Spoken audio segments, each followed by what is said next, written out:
Avez-vous déjà remarqué un paradoxe fascinant dans votre existence? Plus vous poursuivez désespérément une chose, une personne ou une opportunité, plus elle semble s'éloigner de vous, glissant entre vos doigts comme du sable fin. À l'inverse, lorsque vous relâchez votre emprise, lorsque vous cessez de faire de cet objectif une question de vie ou de mort, les portes s'ouvrent soudainement avec une facilité déconcertante. Ce n'est pas une simple coïncidence, ni une ironie cruelle du destin. C'est la manifestation brutale et invisible de ce que les maîtres spirituels et les grands stratèges appellent la loi du détachement. Nous vivons dans une société qui glorifie l'acharnement. On vous a programmé pour croire que la force brute, l'obsession constante et la tension psychologique sont les seuls moteurs de la réussite. Pourtant, cette tension est exactement ce qui bloque l'abondance. En désirant trop fort, vous émettez une fréquence de manque, de peur et de désespoir. Cet audiobook est conçu pour briser ce schéma destructeur. Nous allons explorer les profondeurs psychologiques du détachement, non pas comme une forme de résignation ou de paresse, mais comme la stratégie de pouvoir la plus sophistiquée qui soit. Vous apprendrez à poursuivre vos ambitions avec une intensité froide, sans jamais lier votre bonheur à leur résultat final. Préparez-vous à une transformation radicale de votre rapport au monde. En maîtrisant l'art délicat de ne plus rien forcer, vous deviendrez un aimant irrésistible pour les opportunités que vous passiez autrefois votre vie à chasser. La liberté véritable commence toujours ici. Chapitre 1. La fondation. L'illusion de l'acharnement et la réalité du manque. Pour comprendre la puissance sismique du détachement, nous devons d'abord examiner avec une clarté impitoyable la fondation sur laquelle vous avez bâti votre réalité actuelle. Depuis votre plus tendre enfance, vous avez été exposé à une narration toxique concernant le succès et l'acquisition. On vous a inculqué le dogme de l'acharnement émotionnel. Le mythe populaire suggère que pour obtenir ce que vous désirez, qu'il s'agisse de richesse financière, de reconnaissance professionnelle ou d'une relation amoureuse épanouissante, vous devez le vouloir au point d'en perdre le sommeil. Vous devez en faire l'obsession centrale de votre identité. Mais observez les résultats de cette méthode dans votre propre vie. Cette quête haletante vous a-t-elle apporté la paix ou vous a-t-elle laissé épuisé, anxieux et perpétuellement insatisfait? Votre réalité actuelle est probablement dominée par la tension. Vous avancez dans la vie avec les poings serrés, essayant de forcer les événements à se conformer à votre volonté rigide. Lorsque vous êtes dans une négociation, votre besoin désespéré de conclure l'accord transpire à travers votre langage corporel, vos intonations et vos concessions hâtives. Lorsque vous rencontrez quelqu'un qui vous plaît, votre peur viscérale de ne pas être aimé vous pousse à étouffer l'autre par une attention démesurée. Dans les deux cas, le résultat est tragiquement prévisible. L'autre partie recule. L'être humain, tout comme le marché économique, est doté d'un radar instinctif extrêmement sensible à la dépendance. La mécanique de ce rejet est simple, mais brutale. Lorsque vous avez absolument besoin d'une chose pour vous sentir complet, vous communiquez inconsciemment une information dévastatrice à votre environnement.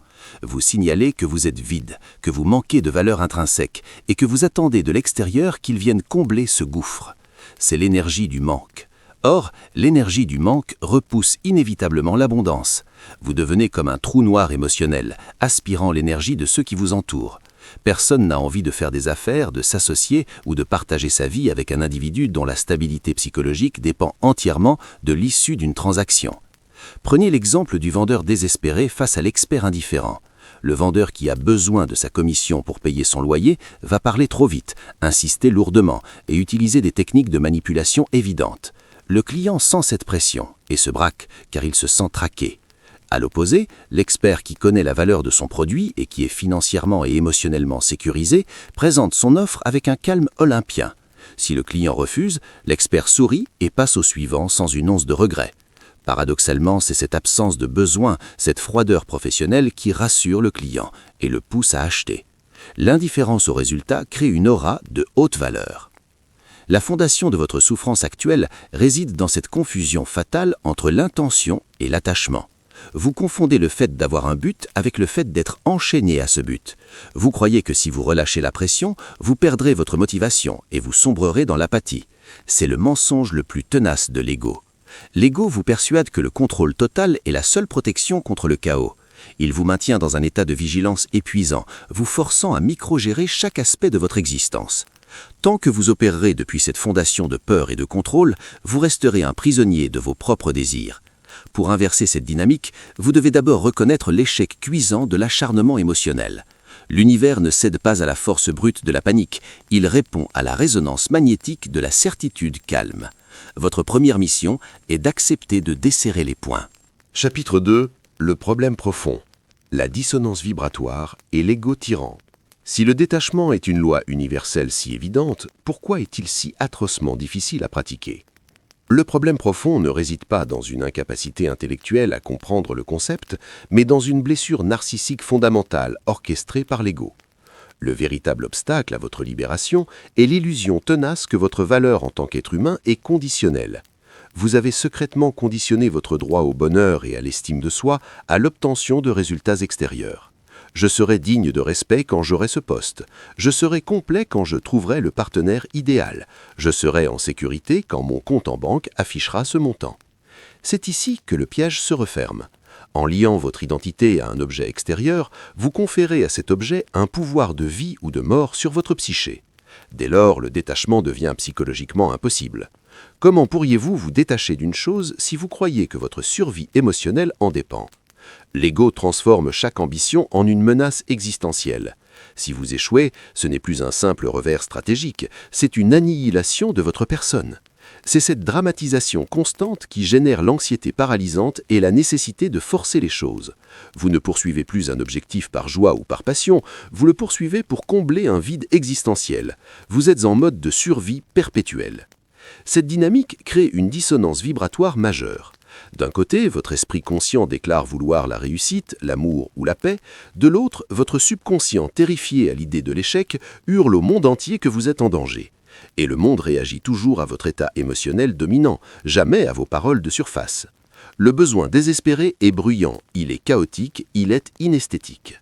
Il signale aux autres une basse valeur sociale et évolutive.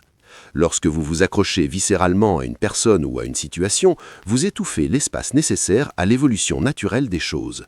Vous détruisez la part de mystère et d'oxygène indispensable à toute croissance saine. La graine que vous plantez dans le sol a besoin de temps, d'obscurité et de paix pour germer. Si vous la déterrez chaque matin avec angoisse pour vérifier si elle a poussé, vous la tuerez irrémédiablement. Le problème profond est également exacerbé par le refus de l'incertitude. L'esprit humain, conditionné par des millénaires de dangers préhistoriques, déteste l'imprévisibilité. Nous voulons des garanties absolues.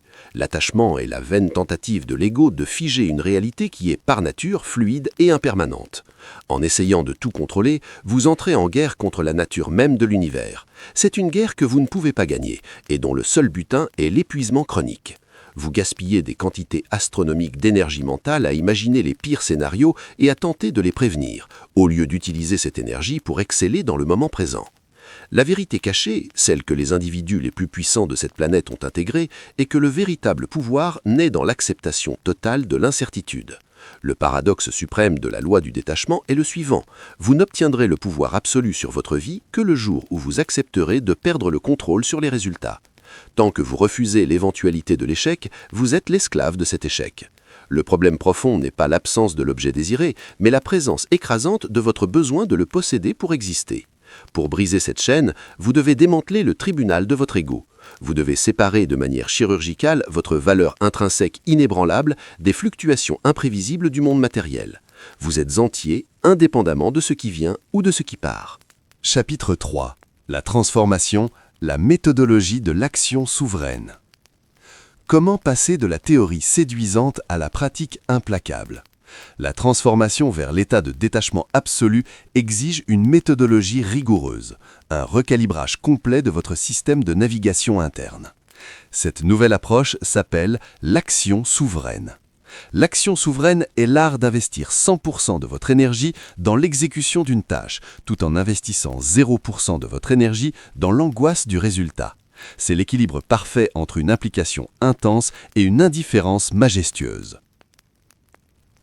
Le premier pilier de cette méthodologie est le transfert de focalisation, de l'objectif vers le processus. L'esprit attaché vit dans le futur, obsédé par la ligne d'arrivée.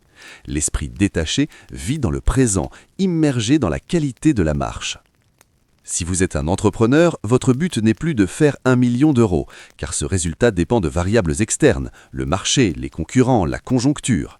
Votre but devient construire le meilleur produit possible aujourd'hui et exécuter ma stratégie de vente avec une précision absolue. Ce transfert vous redonne immédiatement le pouvoir. Vous passez d'un domaine d'impuissance, le résultat, à un domaine de souveraineté totale, votre effort quotidien. En vous concentrant sur l'excellence du processus, le succès devient une conséquence inévitable plutôt qu'une cible fuyante. Le deuxième pilier est la pratique de l'intention sans besoin. C'est une gymnastique mentale d'une subtilité redoutable. Vous devez apprendre à désirer une chose tout en acceptant sincèrement la possibilité de ne jamais l'obtenir. Avant d'entrer dans une négociation cruciale, une rencontre importante ou le lancement d'un projet, vous devez mentalement brûler les vaisseaux. Vous vous dites « Je veux que cela réussisse, je ferai tout mon possible pour y parvenir avec une intégrité totale, mais si cela échoue, je serai tout aussi en paix et satisfait de ma vie. » Cette déclaration interne n'est pas un mensonge pour rassurer votre ego, elle doit devenir votre vérité viscérale. C'est l'essence du principe stoïcien de l'amor fati, l'amour du destin. Quoi qu'il arrive, c'est ce dont vous aviez besoin. Cette posture supprime instantanément l'énergie de désespoir. Votre interlocuteur ne sent plus un chasseur affamé, il perçoit un roi invitant un allié à sa table. Le troisième pilier est la maîtrise du vide. Lorsque vous appliquez la loi du détachement, vous créez inévitablement de l'espace. En cessant de courir après les gens qui vous fuient, en arrêtant de forcer des opportunités qui bloquent, un silence s'installe dans votre vie. Pour la majorité des individus, ce vide est terrifiant. Ils s'empressent de le combler avec de nouvelles obsessions, de nouvelles distractions ou de nouvelles angoisses. La méthodologie de la transformation exige que vous deveniez confortable avec ce vide. C'est dans ce silence d'attente, lorsque vous n'essayez rien de forcer, que l'univers réorganise les pièces de l'échiquier en votre faveur. Le vide agit comme un aimant puissant. La nature ayant horreur du vide, si vous créez un espace émotionnel propre, dénué de peur, de nouvelles opportunités de haute qualité viendront s'y loger naturellement. Appliquer l'action souveraine vous confère une aura presque hypnotique. Les gens sont instinctivement fascinés par ceux qui ne peuvent pas être contrôlés par la promesse d'une récompense ou la menace d'une perte. Vous devenez immanipulable. En vous détachant du fruit de vos actes, vous gagnez la seule chose qui compte vraiment, une liberté psychologique absolue. Vous ne travaillez plus pour survivre émotionnellement, vous opérez à partir d'un lieu d'abondance pure. L'ironie magnifique de cette transformation est que le jour où vous n'avez plus besoin du monde pour vous valider, le monde entier se met soudainement à vos pieds, cherchant désespérément à vous offrir ce que vous ne demandez plus. Chapitre 4. Stratégie avancée. Contourner les obstacles et encercler la résistance. Lorsque vous commencez à adopter la loi du détachement comme mode de vie, ne vous attendez pas à ce que le chemin soit pavé de roses. Dès l'instant où vous prenez la décision de rompre votre lien émotionnel avec les résultats, votre ego, soutenu par de longues années d'une programmation sociétale erronée, va déclencher une guerre féroce pour reprendre le contrôle. Cette résistance interne est le premier obstacle et le plus complexe sur votre chemin vers la souveraineté intellectuelle. Ici, les bonnes intentions ne suffisent pas. Vous avez un besoin vital de stratégies avancées et de tactiques psychologiques strictes pour faire face au moment où la peur et l'anxiété tentent de vous ramener dans le bourbier de l'attachement et du désespoir. La première stratégie avancée est connue sous le nom de neutralisation de la peur de la perte. La peur de perdre une opportunité professionnelle ou une personne spécifique est le moteur principal de tous les comportements d'attachement maladif. Pour démanteler cette peur, vous devez pratiquer la visualisation négative, Negative Visualization. Lorsque vous vous surprenez à être obsédé par un résultat, asseyez-vous en silence et demandez-vous avec une froideur absolue « Quel est le pire scénario possible si je n'obtiens pas ce que je veux ?» Affrontez ce cauchemar avec courage. Vous découvrirez le plus souvent que le pire scénario n'est pas mortel et que vous possédez les ressources mentales et physiques suffisantes pour y survivre, et même pour prospérer par la suite. Dès que votre subconscient accepte le fait que l'échec n'est pas la fin de l'existence, la peur perd son emprise suffocante sur vous. Vous désarmez ainsi votre anxiété, passant du statut de quelqu'un qui se débat pour éviter la noyade à celui d'une personne qui sait qu'elle peut nager, peu importe la violence de la tempête. La deuxième stratégie, la plus redoutable dans le monde des affaires et des relations humaines, est le pouvoir tactique de s'en aller. Dans n'importe quelle négociation, qu'il s'agisse d'un accord commercial majeur ou dans le contexte d'une relation personnelle complexe, la personne qui détient le véritable pouvoir est toujours celle qui est prête à se lever et à quitter la table sans aucune hésitation ni regret. Si vous avez désespérément besoin de l'accord, vous devenez l'otage de l'autre partie, qui le percevra immédiatement à travers le ton de votre voix et votre langage corporel. Pour appliquer le détachement ici, vous devez conditionner votre esprit avant d'entrer dans la moindre discussion. Vous n'êtes pas là pour obtenir l'approbation, mais pour évaluer si cette opportunité correspond à vos exigences élevées. Si ce n'est pas le cas, s'en aller n'est pas une défaite, c'est une protection de votre souveraineté et de votre valeur. Cette capacité à rejeter calmement et sans émotion ce qui ne vous convient pas crée une aura irrésistible de respect et de charisme. Bien souvent, cela pousse l'autre partie à revenir faire des concessions que vous n'auriez jamais imaginées, uniquement pour regagner l'attention que vous lui avez retirée avec froideur. Le troisième obstacle auquel font face les nouveaux pratiquants de la loi des détachements est constitué par les tests de provocation ou le phénomène du hoovering.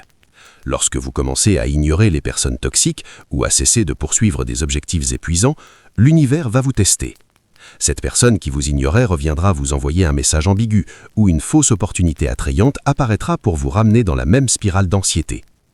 Ces moments sont des tests cruciaux pour évaluer la profondeur des racines du détachement en vous. La stratégie ici est de gérer le vide avec des réactions nulles. Face à ces provocations, vous ne devez répondre ni par un rejet colérique, ni par une acceptation avide. Vous devez y faire face avec une indifférence stratégique absolue. Soyez comme la technique de la roche grise. Ne réfléchissez aucun éclat et n'offrez aucune réaction émotionnelle dont l'autre partie pourrait se nourrir. Enfin, maîtriser le détachement nécessite d'utiliser la stratégie de la distraction constructive par des objectifs parallèles. L'esprit humain trouve extrêmement difficile de ne pas penser à une chose s'il se concentre sur l'effort de l'oublier. Si vous vous dites « je ne dois pas me soucier de ce résultat », vous ne faites en réalité que confirmer votre obsession pour lui. La solution avancée est de rediriger cette énergie mentale dense vers d'autres chemins de plus haute valeur. Pendant que vous attendez le résultat d'un projet, commencez immédiatement à planifier un autre projet plus complexe. Créez-vous un environnement rempli d'objectifs croisés, de sorte qu'un seul échec ne puisse jamais ébranler votre être. En appliquant ces stratégies avancées, vous ne vous contentez pas de surmonter les obstacles, vous programmez votre système nerveux pour qu'il soit immunisé au choc, prêt à percer n'importe quelle résistance externe avec une stabilité digne d'une montagne. Le détachement ne devient alors plus une simple idée passagère, mais un bouclier psychologique impénétrable par n'importe quelle arme. Chapitre 5. La nouvelle réalité. L'intégration à long terme et la naissance du charisme absolu. Lorsque vous surmontez les douleurs du changement et que vous parvenez à ancrer les piliers du détachement au plus profond de votre structure psychologique, vous franchissez un portail magique vers une réalité totalement nouvelle. Cette réalité diffère radicalement de tout ce que vous avez connu lors de votre course effrénée après des mirages. À ce niveau d'existence, le détachement n'est plus une tactique que vous pratiquez avec effort et artificialité. Il devient l'état naturel et fondamental à travers lequel vous respirez. Vous n'êtes plus la personne qui tente de convaincre les autres de sa valeur. Vous êtes devenu le centre calme autour duquel les événements gravitent.